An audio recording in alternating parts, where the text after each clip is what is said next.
This story has scary or surprising scenes. Watch carefully. I want to die. His mind was full of thought, every day in pain. Death seemed like a means enough to erase it. The whole family left behind at home was on his mind, but he still stepped toward the deep forest. He brought nothing with him. He came into the deep forest just as he had worn at home. He thought it would be good if he collapsed in the woods and died. There were many wild dogs in the deep forest. It's also good to die from a dog bite. He left everything at home that he could identify himself. Later, when the body was found, he didn't want my family to know. He just kept walking. The deep forest was literally overgrown with trees. When he looked around, he could only see the brown color of the tree. Looking up to the sky, the green leaves are covered with green leaves covering the sky. Just keep walking. He decided to die there if he was exhausted and collapsed. Soon the sun sets, and the deep forest is covered with complete darkness. He doesn't have a flashlight, of course. He moved his hand and kept bumping into the tree. Just walk and walk through such a complete dark world. But even in this situation, he was hungry. Of course he didn't intend to go back alive, so he doesn't have any food or anything. He came into the deep forest to die, but hunger afflicts him. Anything is fine. Do I have to eat leaves or something? He then tripped over something like a tree root. Looking around, I could hear the animal running away. He finally found a place to die.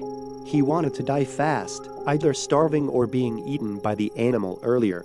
But at the same time, he had a strong hunger and wanted to put anything in his mouth. At that time, he could feel a good smell at the tip of his nose. Was the animal eating something that smells good? He fumbled his hand in the darkness where nothing was seen and touched it. Then his hands went into a bowl that was soft and warm. Something faintly soft was caught in my hand, but something like rice and side dishes were certain. Maybe someone who came to camp left the leftover food behind. It was still like a warm mixed soup. He floated the soup with both hands and put it close to his nose and smelled it again. It smelled a little sour to see if it was starting to rot, but it was clearly a man-made food.